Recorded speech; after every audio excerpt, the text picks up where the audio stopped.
What's happening, everybody? Welcome back to the Ahnenerbe Hour, episode 2, with your host, the Paranormies. I'm Johnny Monoxide. This week, we've got Hazard, Grayfield Stray, and Adam Haight once again. What's up, guys? Yeah, it's pretty good. All right, so how was everybody's week? Everything cool? Well, Grayfield, I think you just about saw a ghost, didn't you? Something like that. We had a drug-addled madman attack a member of my staff. She was wounded, but she is okay. It was a bit scary, I have to be said. Wow. Yeah. So Not even kidding. There was a crazy person tried to kill somebody at your job? Yeah, basically I was doing some overtime in our warehouse. I was chatting to I say chatting, I was sort of standing off to the side and creeping on the girl on the front desk because, she's got a nice bum. And and anyway, so this guy walks in, he's clearly not with it. So my immediate thing is I just quickly call security and say, watch out. He then basically slumps himself onto the desk, doesn't say anything for a while, then starts screaming in her face, then leapt over the counter and basically just started attacking her with a knife he had in his coat. It was fucked up as all hell. And the worst part was I managed to get him off of her, and I mean she'd already been sort of cut a few times by this point, but I managed to sort of hold him on. And now I'm not a small guy, I'm pretty strong, but this guy was a real struggle to hold down. He was about half my size. I don't know what he was on, but he was fucking strong. That's great. What you don't know what he was on? Well, I haven't got a clue. It sounds like meth or PCP, to be honest. Sounds a little skinny guy. Sounds like PCP. Wow, drugs are bad. Yeah. Well, and you should never do them, and none of us have ever done drugs, and we're telling the truth about that. Yeah, no, that's for real. Yes, take a sip of beer. That's not drugs. That's not drugs.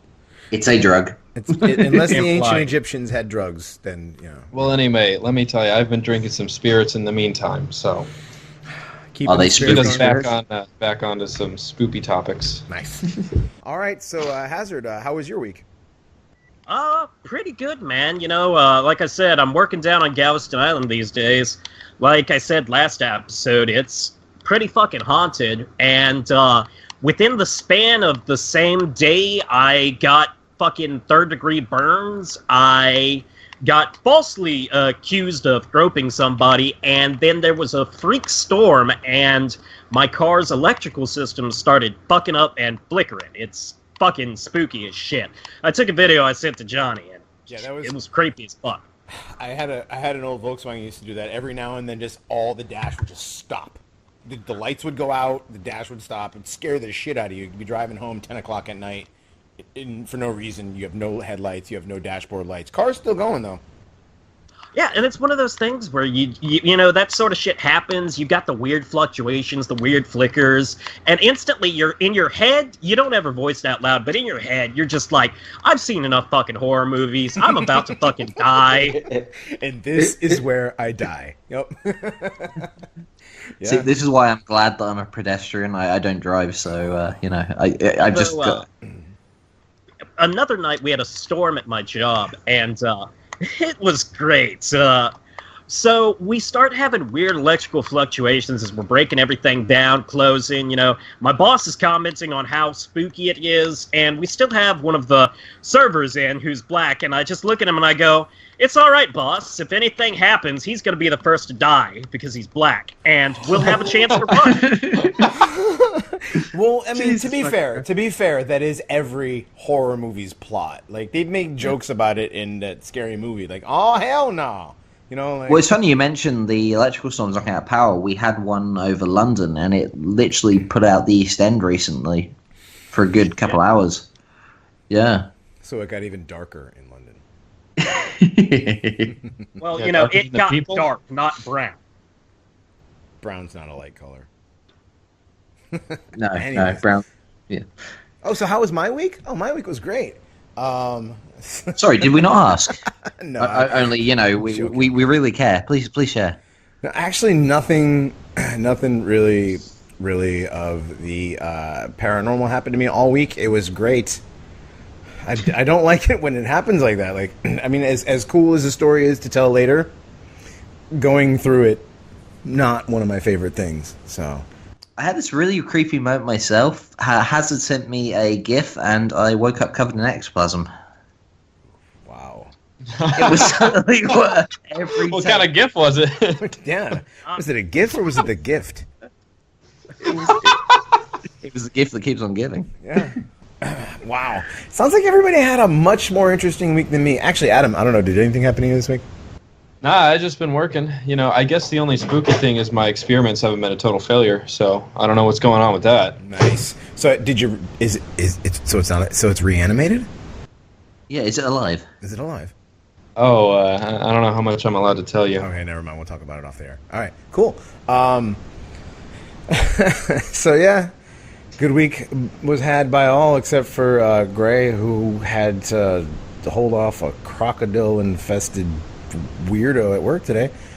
So what are we going to talk about today, guys? What do you think? I like the Bohemian Grove. We should talk about that. We should talk about the Bohemian Grove? I think we should talk about the Bohemian I Grove. think the Bohemian Grove is a good thing. What do you think there, Hazard? I think it sounds kind of fucking spoopy. So does everybody know what the Bohemian Grove is, or are we just all talking shit to each other real quick? Why don't you fill us in? I'll fill you in. The Bohemian Grove is a large section of forest up in Northern California where amongst the ancient redwoods, there's a camp. And it's a camp for very, very well-to-do people. There's bankers and there's politicians, artists, especially musicians, business leaders, U.S. presidents, media executives, basically just people of power. I think you could say the most influential people in the world attend that little summer camp. And Jeb Bush. Yeah, nice. The most influential people I'd say in the West. And Jeb Bush. Good point. Yeah. They have but it is a camp though. It's like it's not like a business retreat or anything. They have a motto. It's weaving spiders come not here, meaning like outside concerns, business deals, whatever. Leave that shit at home. This is the Grove. We're not here to hand out business cards. So Pretty much what I've heard is actually inside of the Grove, people will sometimes step aside and talk business for a minute or two, but there's no large-scale discussions. If you want to have a discussion with a partner, you're okay to do that, but don't drag other people into it. Right. It's yeah. Well, that yeah. I don't think that they're. I'm not saying that's not frowned upon, but that's like it's pretty much it's a secret thing to begin with, and I think that if there is business dealings, they are done in private, 1-to-1, and it's not a huge. Like it's not a think tank per se. I don't know. I'm pretty sure certain things have been conjured up at the Grove. I mean, you have banks brought together with world leaders, with media executives, and I mean, I don't think there's any possible way, and I don't have any proof of this, but I don't think there's any possible way that big decisions, world decisions, aren't being made there. Well, it's a case of, put the pie chart aside. We're trying to sacrifice children here. Right. Yeah. Right. That's the thing. Is it is a it's known for it's a kind of occultic sort of history. It was formed as the Bohemian Club in the early 70s, who by some actors. 1870s. What's that? The 1870s. To be specific, not the 1970s. Oh, I'm sorry. No. You're right. No, it was actually it was the 1870s. I'm sorry. Your age is showing, Johnny. Did I say the early 70s? You did say the early 70s. I mean, imagine for you at like 104 it would be, but it's 120 years ago. Yeah, exactly. When the world was in black and white, dinosaurs roamed the earth. I know, all the TVs were in black and white. The dinosaurs were running around. It was horrible. You didn't have to deal with colored people at the same fountain. Well, that does seem kind of better. I'm sold. 120 Bohemians in the woods up in Marin County, Um, but it was basically originally it started off as a retreat for a artists. retreat for artists, yeah. And it was a lot of booze. There was a lot of partying. There was a lot of men. There was literally no women. Just men. It was just men. It's always been just men. And I mean, it's basically like a manor boond out there. Sounds very right. And it's one of those things where if you think about it, you can kind of see the history of esotericism and occultism right there from the beginning, because these were the people that were the rebels, the artists, the poets, the outcasts of society, which back then, heavily predominantly Christian society. So what do you think the outcasts and the rebels are going to get up to if they get out into the woods and get drunk? Lots of shenanigans. And I think one of the most remarkable things that makes it so obvious of their occult interests is the cremation of care ceremony that they kick off the camp with. Yeah. Yes. That is... Why don't you explain to us what the cremation of care is, just for our listeners? Not because I haven't done any reading or anything like that. Yes, indeed. This is a well-researched show, and we could take high offence to any implication. What's the word I'm thinking of? Accusation. There we go. Accusations. Implication. Either way, that we do not prep or are unprofessional. So you'll be hearing from my lawyer, Moisture. Basically, what the Brit Darling is trying to say is this isn't just shit posting. We did our research, motherfuckers. So every year they kick off the camp with a big ceremony called the cremation of care. And if you go on YouTube, I'm sure a lot of people who are listening have heard of Alex Jones. Anybody who's at all Yes. involved in conspiracy theories or likes to read about that sort of thing knows who Alex Jones is. He's a good guy. Now, he was able to infiltrate the Bohemian Grove during their cremation of care ceremony with a little camera, and he was able to record what was going on. And the footage is not great, but you can go on YouTube, you can look up cremation of care, you'll find a stabilized version, so it's pretty shitty, it's blurry, but you can see what happens there. And what happens exactly? Well, it's you've got a whole bunch of people in robes. It really is just a big occult ritual. What probably stands out the most to any viewer would be the enormous owl statue that they make a sacrificial fire to. And the owl represents who? Moloch. Moloch. There we go. Oh, there's that name again. There's that name again. So the owl represents Moloch. For the record, I am not bleeding this time. Oh, thank Keck. I actually did get cut earlier. Did Probably you? not related to Moloch. Probably yeah. not related to. No, were you cutting something? But you can't be sure. Right. That's true, yeah. I can't be sure. It might have been the Look, glass we vial can't- I cut my hand on, but it also might have been Moloch. Well, We can't Demons just are a blame possibility. everything on Moloch. It's not the Jews. right. So the Moloch. There's Moloch. There's a giant owl. It's 30 feet tall. 40. Mhm.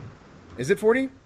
Yep. Okay, so I think it's 40 feet tall. is it 40 feet It's tall? a big fuck-off owl. Does it really matter the It's specifics huge. of it? 30, 40 feet tall. It's a big fucking statue of an owl. And they sacrifice an effigy of a human to it.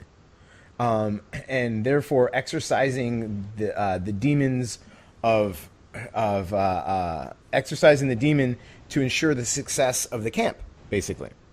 More And it's- specifically, yeah. especially given the deity that this is a ceremony to, it is an effigy of a human child. Okay. Right.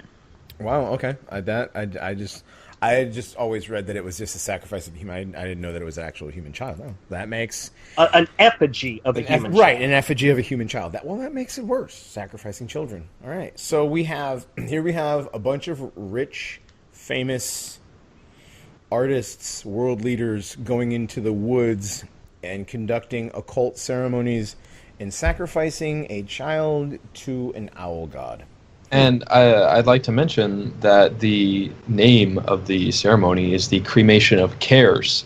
And cares in this context, Oh. yeah, cremation of cares, cremation of care. The purpose of it is to burn away their conscience, their cares, the things that these worldly stressors that are basically inhibiting them.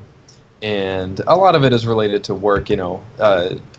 Like you said, they're trying to ensure the success of the camp, and part of the camp was for these highly stressed people to have a chance to relax and enjoy themselves for a couple of weeks. Can they just have a bath? I know, when I decide that I need to get rid of my stresses, I enact the ritual sacrifice of a child. Well, I mean, to be fair, these are people who run countries, run billion-dollar corporations, and are cocaine-addled bass players from hippie bands. But, hey. So 2 baths then. Right, so 2 baths. Yeah. Well, you'll never get the stink of patchouli oil off, so, you right, that's implying Phil Lesh is there every time. Come on.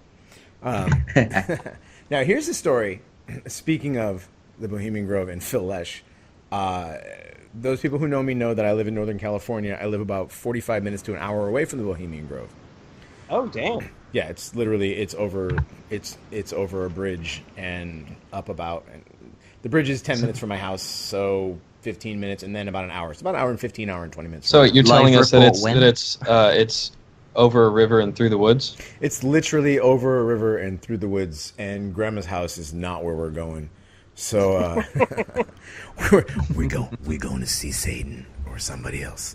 No, it's an hour and 20 minutes from my house, and they have a state park right near it where people can go and see the giant redwoods and take your kids, to see these huge trees that are 60 feet in circumference, 20 feet in diameter. You can they have the ones that have they have a tunnel hollowed out in them so they can drive through them. Those. You know what? Huge. I'm just gonna be frank. I'm not taking children to a national park that sits right next to the site of occult rituals where they sacrifice children in effigy. They might decide, well, this was a particularly stressful year. Let's do it for fucking real this time. Right. Well, you know what though, Hazard? Here's the best part about it.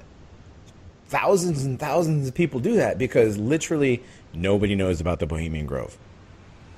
Well, it's not something that is common knowledge. Like, if you asked the average person walking down the street, if you said, do you know what the Bohemian Grove is in Northern California, they would look at you like you had 3 heads. You would think that. You wouldn't be able to take kids there, but, that's the thing. It's a secret camp that people around here know about it because there's high school kids that work there. They hire kids there every year to do, to serve food.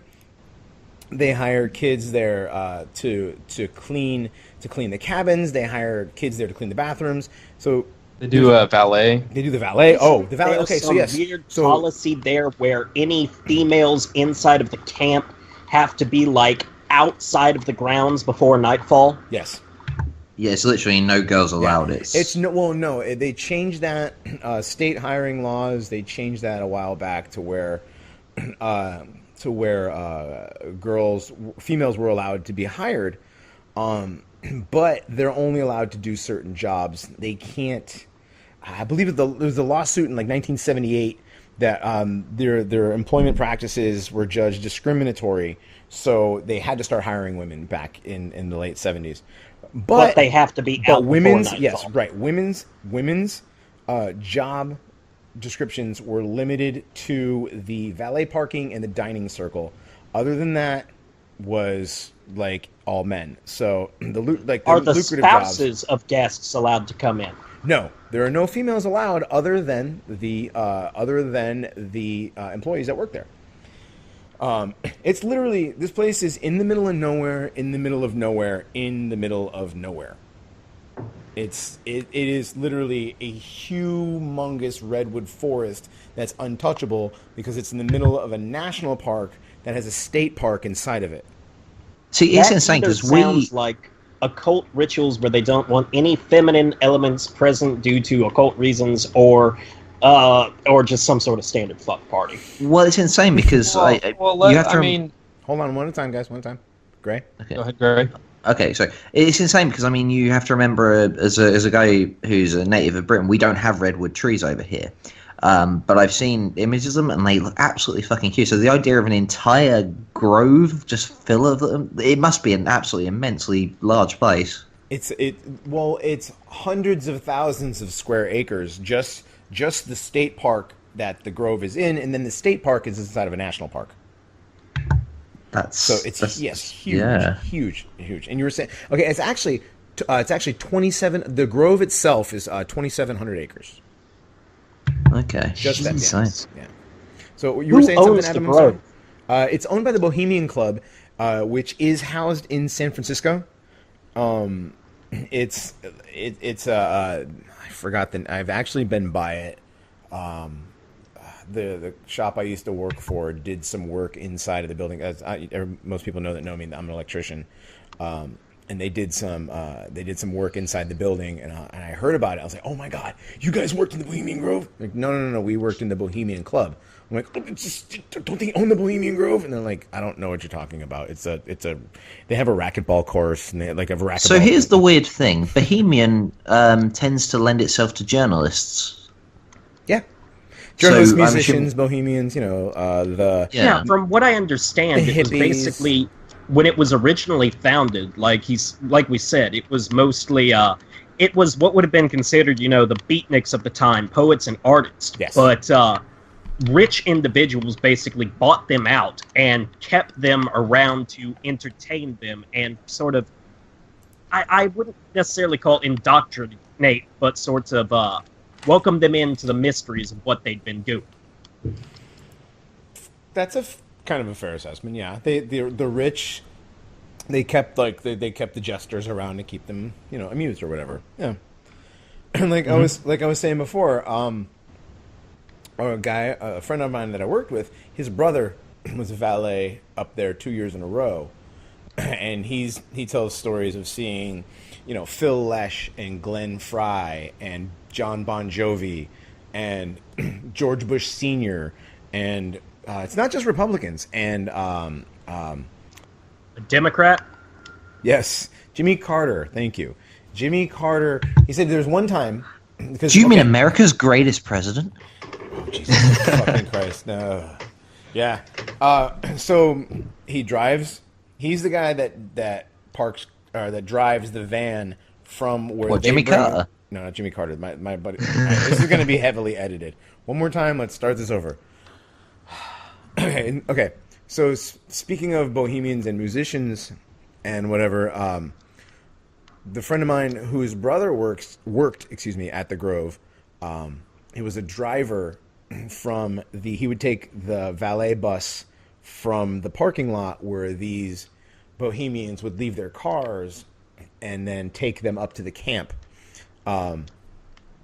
He at one time said that a van load that consisted of George Herbert Walker Bush, Jimmy Carter, Phil Lesh, and I can't remember the other guy's name. It was another politician, but they all got out of the van, and George Bush ran to the garbage can, puked, and walked over to where the guy was going to hand him his keys to drive home.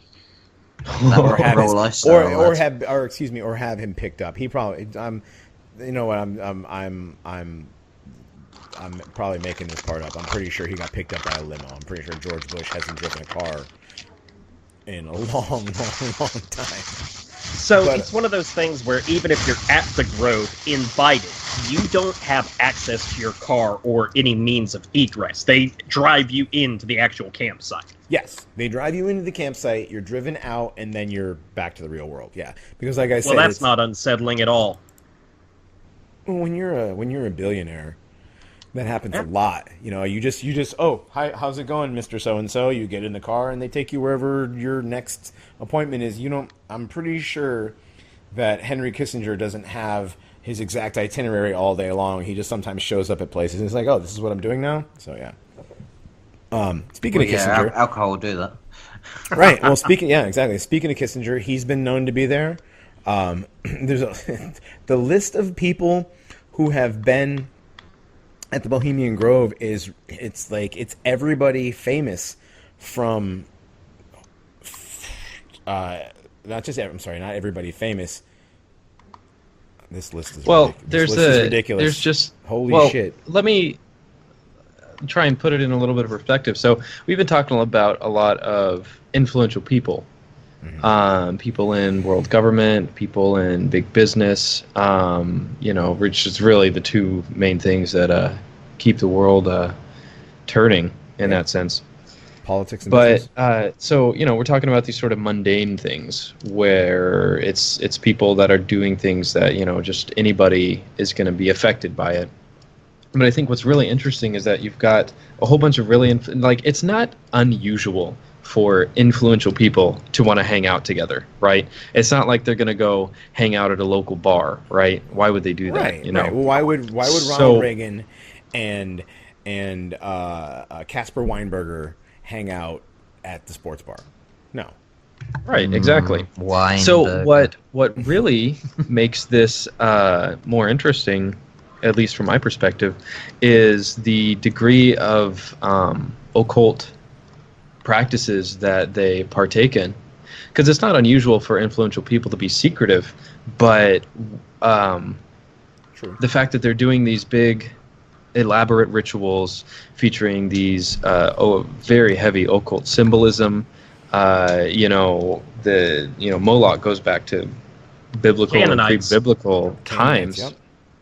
And it's interesting to see influential people engaged in these sort of religious practices. And I was talking to a friend of mine about this, and he put it in a very interesting perspective that I thought was very interesting. He said, regular people, normal people who aren't really influential, they use religion and religious practices in a sense of as a shelter from the world, as a way to protect themselves, to take solace from this world that just kind of thrashes about around them, and they're sort of just at the whim of nature and the things that happen. But really, really powerful people, they don't need that. They don't need to be protected from these forces. In fact, they're the ones involved in creating these social, economic, political forces. And so for them, the religious practices that they engage in are not a way of protecting themselves, but a way of expressing their dominance and of asserting it over others. And for example, the cremation of care is just one of the ways that they partake in this thing that isn't meant to protect them or defend them from something, but for them to express their power in just one other way. So you would say that, it's sort of an expression of, burning a human child in effigy is them expressing the fact that is something that they have the wealth, power, and influence to do if they. Well, I was going to say, Hazard, that at least it's an effigy. I mean, if you look at the original Moloch sort of ceremony, essentially they would heat the kid alive inside the statue. While a nearby priest would just basically play the drum so that the parents couldn't hear the screaming. That's kind of horrifying. That is kind of really horrifying, actually. Yeah. What do you think about that perspective? I did. In fact, you linked me to that perspective, I believe. I'm just going through this list of, wow, there's so many people. Herbert Hoover, so many presidents. Have there been any presidents you're not seeing on the list? I don't see a lot of Democrats. It's mostly Republicans by the looks of things. It's all Henry Kissinger. Wow. Lorenzo Is Obama on there? Ernest O. The weirdest part of the cremation of care, though. The weirdest part of the cremation of care. I'm sorry. Go ahead. Yeah. Is that it involves at least from the footage Alex Jones uploaded, it involves a full orchestra. So it begs the question: how do you keep an orchestra quiet? Yeah. You have a full orchestra out in the middle of the woods doing music for this occult play. And these guys are going to go home, and they're just, first and second chair violinists that are going to go back to the San Francisco Orchestra, next week. And play. San Francisco is kind of fucking freaky. I bet that's not even the weirdest thing they've seen before. You know what? You're probably right. San Francisco is pretty freaky. We could do an entire episode on the occult architecture in San Francisco. Ooh. Yeah, that does sound. There's like all the occult architecture in Washington D.C., the way the city's laid out and whatever. Oh yes, yes. You know, the Yeah. all-seeing eye on top of the monument. You know, all that stuff. The whole Without completely doxing myself, there's a nearby city slash town to me called Milton Keynes, and there are a lot of theories that it's an Illuminati city. Oh. There's a You lot know, of pyramid symbology and a lot of little symbols here and there. So yeah, there's a lot of cities that are like that, and San Francisco is one of them. You can just look at a map, like and look at the way the streets are laid out, and then not just that, not just the layout of the city, but the actual buildings themselves, the older ones, the ones that pre-earthquake, that was it the 39 earthquake or whatever it was. There were a lot more like esoteric type buildings. But anyway, now here's my question. I know San Francisco has a heavy Asian and Chinese population. Do you think that? How much do you think that has to do with any arcane symbolism synergy in the design and layout? Now I know there's a lot of mysticism in Feng Shui. In the design, there are a lot of older buildings that don't have 13th floors. That's something that I've noticed a lot. Like jokingly, every time I go to a taller building, and they say, well, you're going to 23rd floor. I mean, is it the 23rd floor or is it the 22nd floor? Because this is a Chinese building. And they look at me like the elevator operator will either look at me like I'm crazy or they'll laugh. But yeah, there's the Chinese influence in San Francisco. I don't think was as much in the city itself, because they didn't have as much of a political influence until recently. They were more of a subculture. They kept and still do keep to Chinatown a lot. So as far as the esotericism of the city, I don't think that the Asian influence and the feng shui there it really plays that big of a part. And and another thing is, don't take that as 100% accurate, because I could be 100% wrong. But so it's going to be more of your typical Greco-Roman, Hellenic, maybe a little bit of Egyptian. A little bit of Egyptian. You've got some Malthusian things going on. With any sort of skyscrapers over a certain amount of stories, you have some Malthusian stuff going on. But yeah, the actual architecture of San Francisco, it was like I said, it was a lot more esoteric, because before the big earthquake, and a lot of those buildings came down. So it's been redone, and I'm pretty sure it's been redone in a much more modern, cultural Marxist, sort of modernish looking. The buildings, it looks more like a modern city than it used to. If you look at the pictures of the old city, you could see that there was a lot of that, like Washington D.C. sort of esotericism, and like the old New York City sort of esotericism in it. yeah. But yeah. Well, here's an interesting thing, because that's always been a bit of a stickler point with me with the UK. You can go to any other country, see their major cities' architecture, and you'll say, right, this is their identity. With the UK, we've got, I suppose you could maybe count brutalism, but it's so vague and bland that it almost feels identityless. I think the closest you could say to a traditional sort of British architecture would be maybe like a red brick house. Right. So, to get us a little bit back on track in regards to the Bohemian Grove, I think, so, we've established at this point that it's a meeting of some of the most influential people in the Western world, in the Western sphere of influence. And don't they also have influential people from all over the world that get invited as guests sometimes? I'm sure they have people that would come, but it's mostly Western, United States, the West. Yeah. Right, and so you've got all these really powerful, influential people meeting in one place. Surely there's going to be some real world implications for that, and I think one of the most significant is that we can talk about now is the Manhattan Project. Oh, definitely. I thought we were going to save that for a few minutes later, but let's get into it now. Well, why don't we take a little bit of a musical break and a breather first? I think that would be great. You guys want to take a break for a second? Yeah, that sounds good. And for our interim piece here, we have, by one of our talented hosts, we have Spanish Rain by the Grayfield Stray. Right on.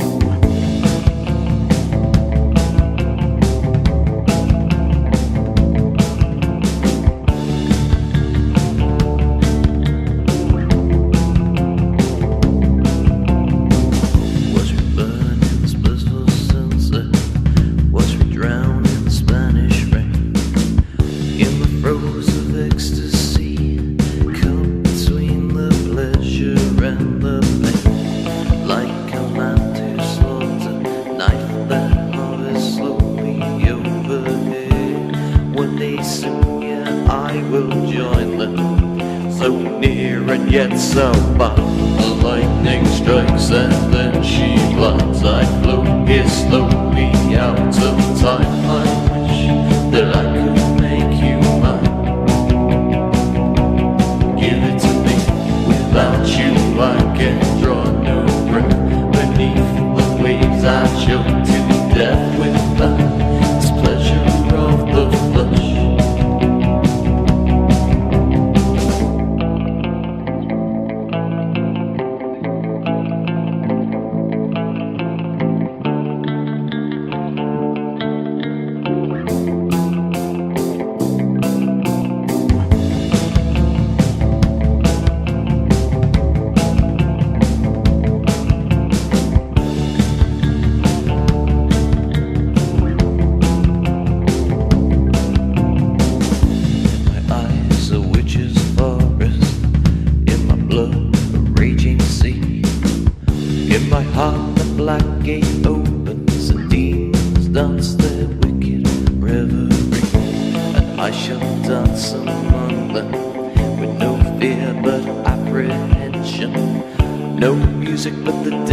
Silence, the restless man and the spiritual maiden. The lightning strikes and then she blinds. I float here slowly out of time. I wish that I could make you mine.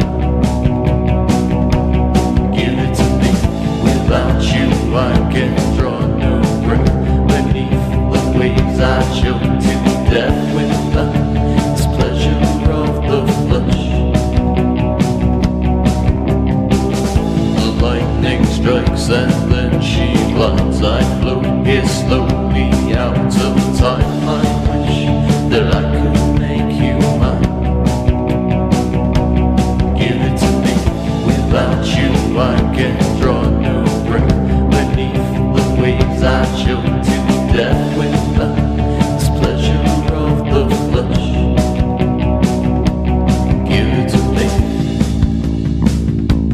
Give it to me.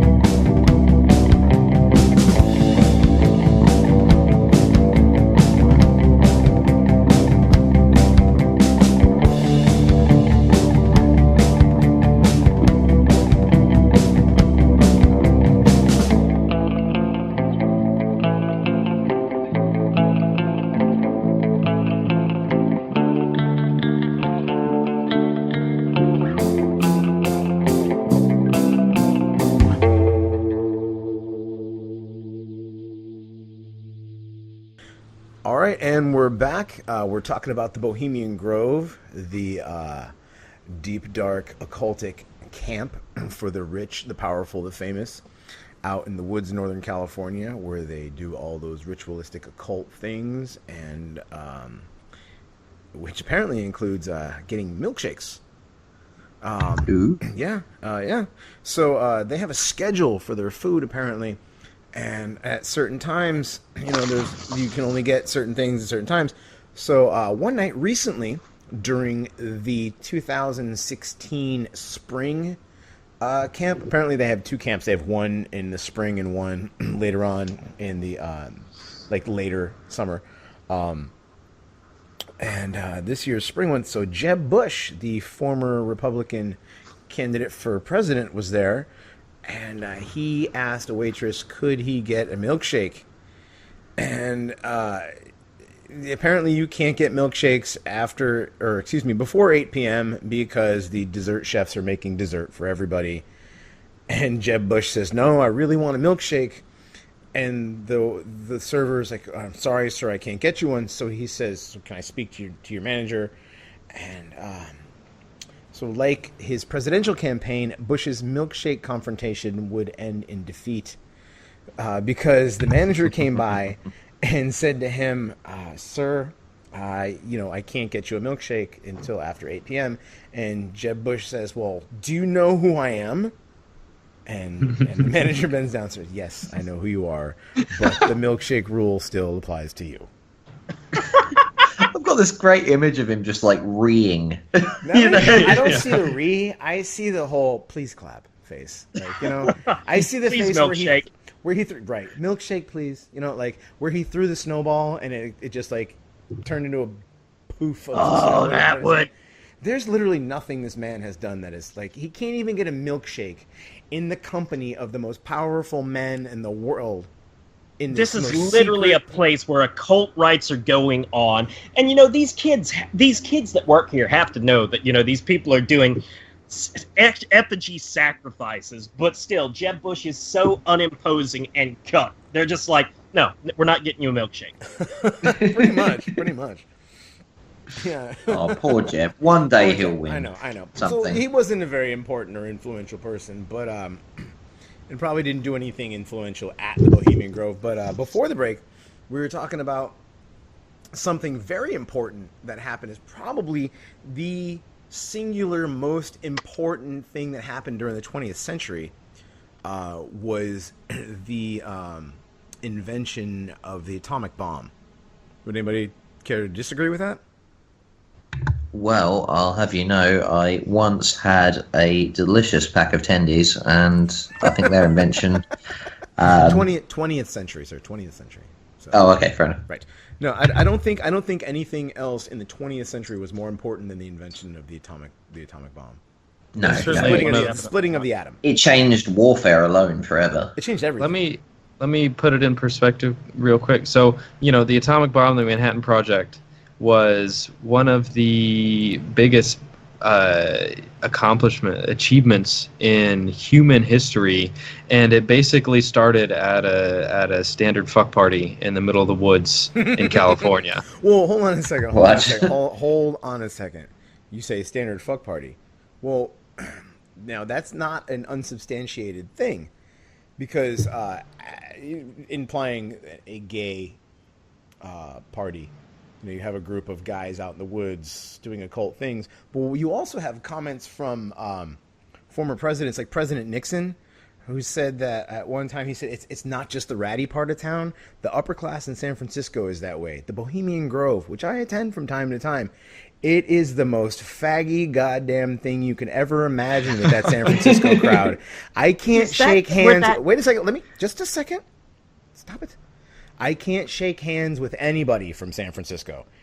The President of the United States, Richard Nixon, I am not a crook, went up into the Bohemian Grove and said that's where those rich Republicans go out in the woods and do all that faggy shit. So yeah, so it's a standard. Why did you get rid of him again?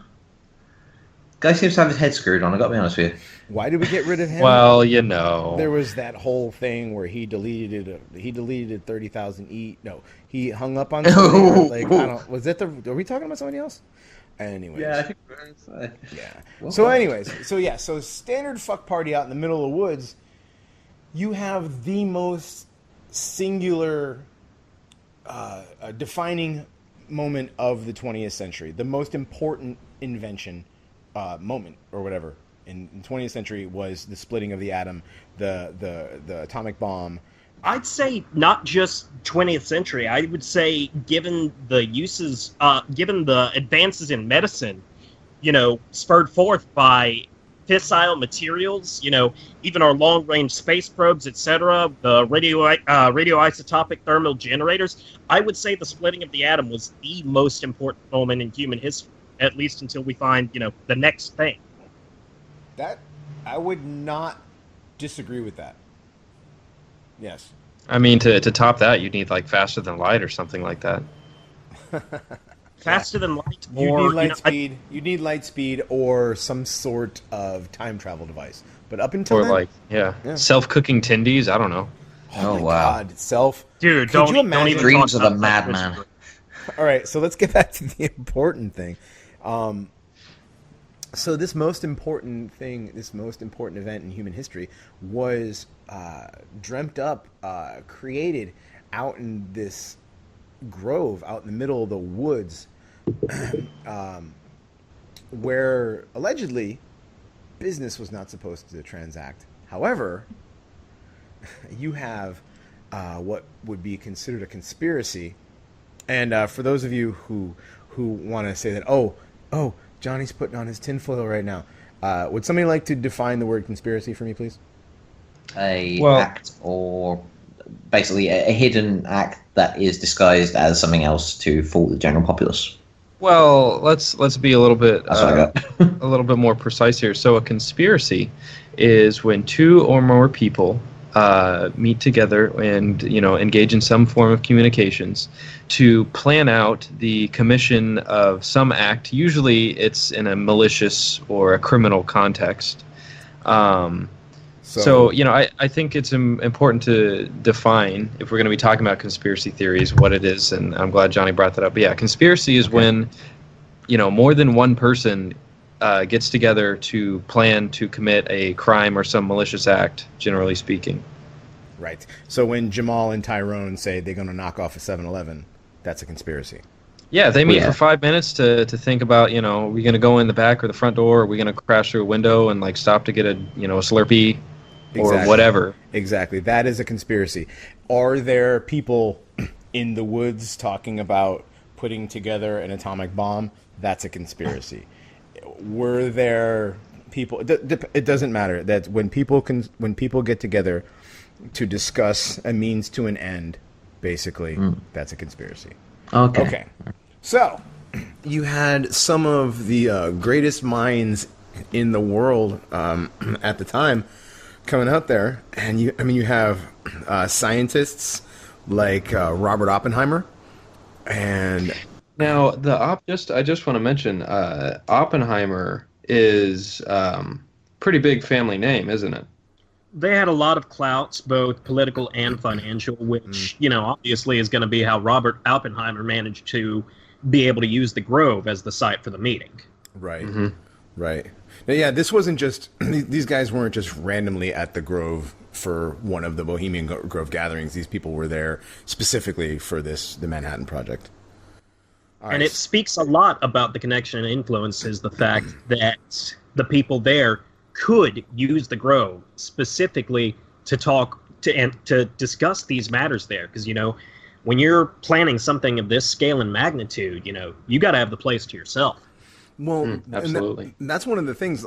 Supposedly, one of the rules of the Bohemian Grove at the gatherings is that this isn't a place. Weaving spiders spin no webs. Yes, is that the phrase? The weaving spider. Yes, weaving spiders spin no webs. Basically, no business. And come not here. Yeah, weaving spiders come not here. That's the one. Yeah, and because this was not supposed to be a place of business, it's a place where they go out in the woods and blow off some steam and piss on some trees. But anyways, so we have Robert Oppenheimer, the Jewish scientist. We have Ernest Lawrence, who the University of California, Berkeley Hall of Science is named after Dr. Lawrence. It's the Lawrence Hall of Science. You had Glenn T. Seaborg, another Jewish scientist who did all the plutonium work on the project. You have Jack Parsons, who founded the Jet Propulsion Labs.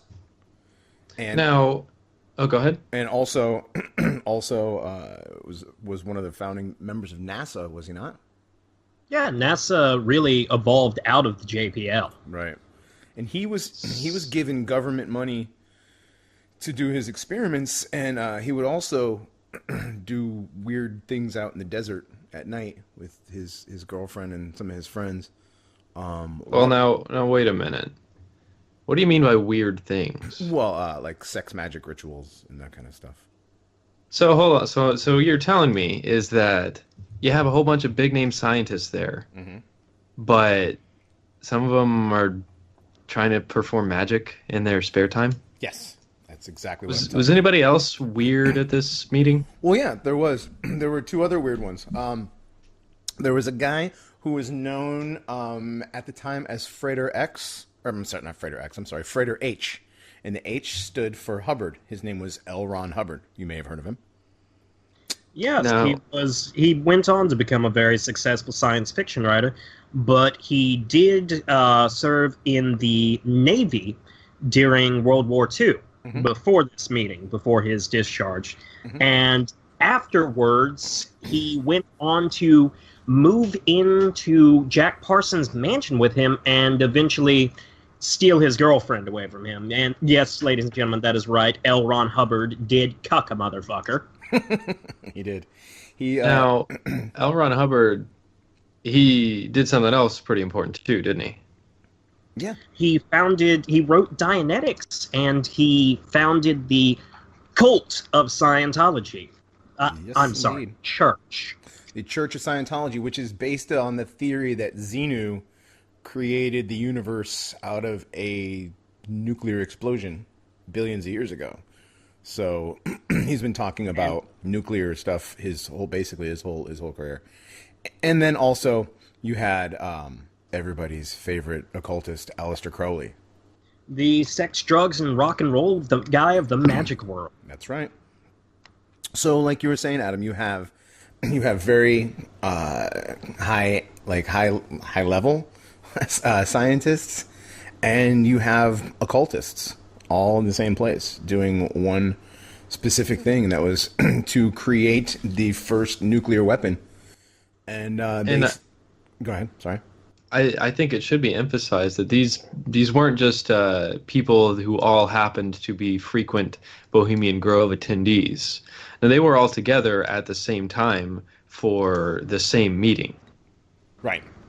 Yeah, this was definitely a scheduled meeting, invite only type thing. And someone said that when L. Ron Hubbard, when they split the atom, L. Ron Hubbard ripped a hole in the space-time continuum and pulled a demon through. And that's kind of how the whole nuclear fission was born, basically. Well, I mean, in a sense, a demon was definitely fucking unleashed upon the world. I mean, you could ask the people of Nagasaki and Hiroshima what happened, and I'm pretty sure they think it was a fucking demon. Yeah, that's pretty powerful explosions. So you have these scientists, you have these occultists, and they're coming together to create a project for the basically for the U.S. government. And it just goes to tell you what kind of people we have working for our government at times.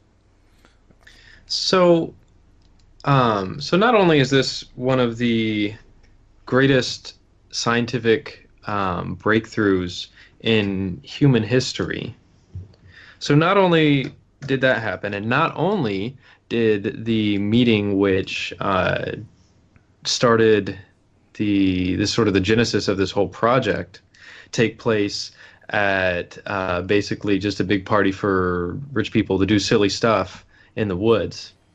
Well, But don't forget the part where they conduct sacrifices to old gods, you know. Yeah, but not only that, but this was a very specific kind of science that nuclear power and nuclear reactions fundamentally change the nature of the materials that are involved in that. It's alchemy. It is. What? It is the manifestation and final fucking realization of the alchemist's age-old goal, that of the transmutation of substances. You know, when you have a fission reaction, you have the splitting of atoms. they split until they reach a stable configuration. It's literal transmutation. Right. Yeah. Materials. I mean, I don't know how expensive or how effective it would be, but you know, I guess theoretically you could turn lead into gold with this with these reactions. Is that not inaccurate? It's doable, but the thing is, it's not cost effective, because the thing is, in order to do it, you have to expend so much energy, because both lead and gold are already in fairly stable configurations. So in order to get them into different configurations, it takes a lot more energy than splitting an already unstable atom. Okay. Okay. That makes sense. But wasn't that basically every king's wish was for the wizard to turn substances into gold back in the day? Pretty much. Yeah. The alchemists themselves didn't really fucking care about it, right? Except as, a means to an end. Mm-hmm. Yeah. So now we have the Manhattan Project. We have the occultists. We have the scientists out in the woods doing this, putting together this thing so that they could create basically. Yeah, like you're saying, nuclear fission. Now, what is nuclear fission? Is when you split the atom. What's the fusion? Is the other end of it, right? Yes. What nuclear fission is you have unstable particles. Radioactive material. What that basically means is that the atomic configuration is not completely stable. You will have neutrons that fly off. You know the term half-life, correct? Yes. Half-life refers to any substance that is in an unstable atomic configuration. A half-life is the amount of time required for half of that substance to break down, to lose something and no longer be in a stable configuration. What happens when you have a nuclear fission reaction is inside of a controlled reaction, you have a lot of unstable material inside of a very small space. So when they're losing their neutrons, when they're, you have a release of both neutrons and you have energy in the form of radiation, your X-ray spectrum, your gammas, etc. Now, what happens to that energy is it starts to affect the atoms around, jostling their already unstable bonds. They fission, they split, and it just goes on an exponential scale. Fusion's the opposite end of the spectrum. Fusion is when you're basically smashing atoms into one another to create new configurations. Okay, so fission is the particles break apart, and fusion is they come together. Yes. And both of those generate a lot of energy, right? Yes. Okay. Which is the more powerful of the two? Fission. Fission? Okay. People talk about, you hear about fusion bombs, but really what that is it's basically a two-stage nuke where you're first initiating nuclear fusion to get more volatile and unstable isotopes, which will then undergo fission and produce more energy that way. Oh, so fission has like a starting cost. Not necessarily, but fusion bombs just you use a fusion reaction beforehand to get more fissile material to work with. Okay. Okay. Interesting. But all of this would be considered alchemy. Yeah, absolutely. Any and all of it is fucking transmutation. Right, and so basically, what's the line about magic to the unlearned or whatever? Arthur C. Clarke, any sufficiently advanced technology is indistinguishable from magic to the uninitiated. Right, so basically, they could have been doing this, years and years and years ago, and it would just be magic then. They wouldn't have called it nuclear fission or nuclear fusion. Yeah, I mean, well, fucking there. If you look back through history, there's plenty of historical information and context about nuclear materials. If you look back through historical records, you can find people talking about cursed fucking rocks that were, warm to the touch, and anybody that fucked with them or went in that area got sick and fucking died. Granted, we now know that, Those are probably radioactive materials. yeah, but back then, that was fucking magic. Right. Those were cursed fucking rocks. Right. Mhm. Interesting. Well, Well, that was yeah. So that was a basic intro to fission and fusion, guys. Thanks, Hazard. Appreciate that because I don't I don't know much about that part of it. I just know that there was some guys up in the woods doing some spoopy shit. it's one of those things where once you understand the principles, nuclear physics isn't as complicated as people would make it out to be. Mm-hmm. There was a research study done after, I think it was in 1955 or 1960. It was right when the Cold War was starting to take off. But the U.S. government was deciding what would be a more effective plan to keep other nations from developing their own nuclear weapons. There were two schools of thought. One was that you either controlled the supply of information, how to make a bomb, or B, you controlled the supply of fissile materials. So originally people wanted to just keep the secret, just keep the information secret, but there were some doubters. And they basically tracked down two very bright individuals who knew nothing about nuclear physics and basically said, we want you to take what you know, basically take a look at the information that's already public record about everything, what's already out there, and see if you can't figure out how we made the nukes.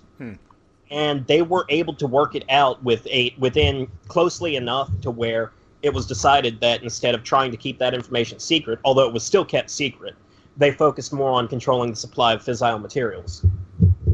Interesting. And who were these people? Fuck. Oh man, I'm sorry. I Didn't do mean to not put you on remember spot that off like the top of my head. But yeah, so we can. So basically, we have a very top secret government project going on, is what this is. Right. Again, at the Bohemian Grove, at this Bohemian place where Grove. all the most powerful people in the world gather. Mm-hmm. And speaking of that, you may find, some of our audience may find a lot of the occult stuff because, there's so many different things we can talk about. Like Hazard just give us a great background about some of the Cold War secretive operations that were going on regarding nuclear technology. But there, some people really aren't on board with the occult or the mystical things like that. But I think is important to understand is that even if you don't believe in occultism or mysticism, the fact of the matter is that the most powerful people in the world do, and they take it very seriously. Even those who don't necessarily explicitly believe still have enough of a gut feeling about it to at least bend the knee and pay obeisance to it. Exactly. So I would just say to anybody listening, even if you don't believe it or think it's just bullshit, you should pay attention anyway because some pretty dang important people are paying attention too. Mm-hmm. Like I said, you've got some of the top scientists in the world, and one of which, Jack Parsons, was an occultist who was a member of Crowley's OTO. Yes, member of the OTO, and Crowley was even there. I mean, this is the biggest occultist ever. He invented basically the rock and roll generation. The do what thou wilt be the whole of the law. Basically, do what feels good, and and then sex magic parties, and that's what Parsons and Frater H or L. Ron Hubbard were doing out in the desert, being funded by the U.S. government. Evidently, there were times when L. Ron Hubbard would begin I believe the exact terminology used was something like manipulating his wand, which literally he would masturbate while fucking and ramble on while fucking Jack Parsons would write down whatever he said. Right. Yeah. No, the sex magic things. I mean, these are documented in Parsons' biography. And then you've got, they were both members of the Thelemic Society, and and these guys invented the nuclear bomb, and they were doing sex magic rituals in the desert with a guy who's known for summoning demons and talking to other dimensional creatures. And these are people who founded NASA and also Scientology. Really makes you wonder if they didn't leave something behind on the moon. Yeah, I mean, that's a whole other episode. The moon? Are you kidding me? Yeah, there's so much stuff Yeah, I we talk about. suppose we didn't really go to the moon either. That's a book, yeah. I suppose we didn't go to the moon either. Yeah. That's more tinfoil than occult, but yeah. Man, I mean, like, it's... Well, you can't, I'm sorry, the moon isn't one of those, the moon's one of those provable things. I mean, they still have the mirror relay set up. If you actually have a properly pulsed laser, you can still bounce a fucking signal off the relay station they left on the moon in time. All something that could be left there via non-human landings too. So there's that theory behind that. Like I said, this is a whole other episode. We're talking about the Bohemian Grove. Let's not start episode 7 just yet, okay? So Right. Really, we're not gonna do that. We're not gonna do the moon as episode 13 for Apollo 13. Oh, there we go. And You know what? I'm calling it. I'm setting it in stone right now. Episode 13, moon shit. Setting it in moon rock. Mhm. All right. Yes. Sounds great. What is this? Having been a long-term user of alcohol and marijuana, Parsons now habitually use cocaine, amphetamines, peyote, mescaline, and opiates. Holy shnipe. What is a gateway drug? See? Yeah. Wow, it's Crowley and Gurn. Yeah, he hung out a lot with Aleister Crowley. Interesting, man. It's crazy. This is a guy that founded NASA, basically. There's so much. Like, we could probably do a whole episode on Jack Parsons and his weird OTO voodoo and witchcraft stuff. Yeah, we probably could, but we're not right now. So, well, we sure have covered a lot regarding the Bohemian Grove. I mean, the origins of it, what kind of people are there, and just the sheer diversity of the types of people that are there. Mm-hmm. They were all white, though. Well, yeah, White or white. Yes, they're either white or white. Yeah, depending on if you know what we're talking about. But yeah, there's it's crazy, and apparently they have a very strict dessert policy out there too. So Yeah. Well, even if Jeb Bush wasn't able to get his milkshake, at least there was a cuck shed there to comfort him. This is true. He's used to getting cucked. I mean, Jack Parsons, I think, is a good enough guy that he'd leave his cuck shed behind for future generations. Right on. Oh, man. Well, we did lose Grayfield about a few minutes ago, apparently. He had, real Brit bong hours, apparently, and had to go to sleep. But he'll be back. And we're going to be back eventually, for another episode. And you guys got anything you want to close out with tonight? No, I'm pretty satisfied. Nice. Hazard? Good app, guys. Good app. Yeah. It went smooth. It almost feels like we've done this before. Weird, right? Kind of like a deja vu, sort of a... We are going to get out of here, I guess, and we will talk to you guys again very soon. And with that, ladies and gentlemen, let's send you off on your ways with another exciting creepypasta by Death. All right, later, guys. See you later.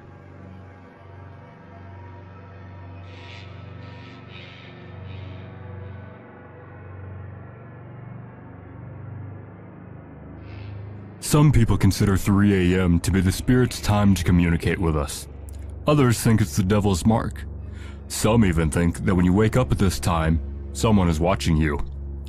But if someone were watching you, how would they watch you if there were no windows or doors in the room you were in? There are many superstitions for what 3 a.m. could be. I'm going to tell you the real meaning of this worldwide time myth. While you sleep soundly, you dream. While you dream, you are unaware of your surroundings. Unaware of what could be lurking in the closet, under your bed, beside you in your own covers. Your eyes flutter open and you check the time on either your watch, cell phone, alarm clock, or simply whatever you have lying around that has the time displayed on it. But knowing the time doesn't really matter, right? You rub your eyes and blink a few times, adjusting to the darkness of your room. You hear the sounds of floorboards creaking, the sound of pitter-patter along the ground.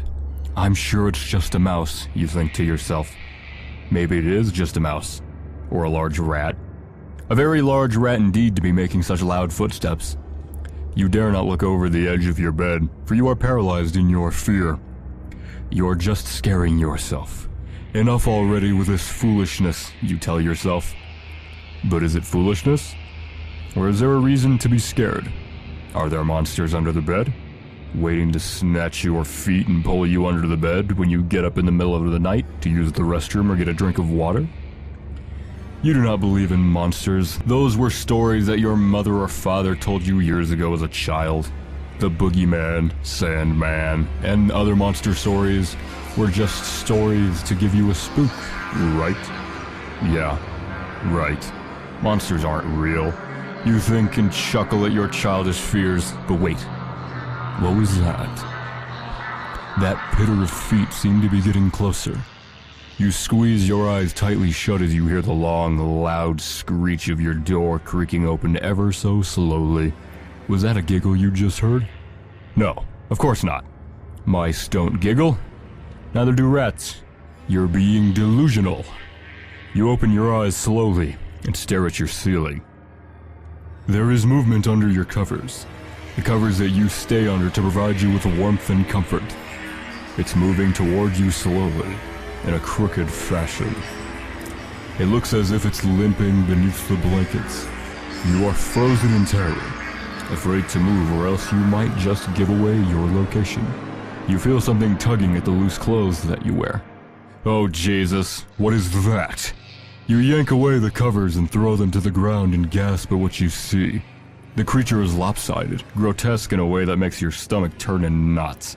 It wears torn fabric that looks like it is hundreds of years old. It tilts its head to the right and gives you a crooked smile. Its dark eyes without pupils stare at you, unblinking. You slowly begin to push yourself up into a sitting position, backing away from the creature. This doesn't seem to bother it, though. It simply limps closer and closer until it has reached your leg. It pulls itself onto you and begins to crawl, slowly. Oh, so slowly. It bears that crooked, toothy grin. Its gray skin hangs from its bony body. It smells horrid, a smell you've not come to face before, but you know this smell, even without having smelled it before.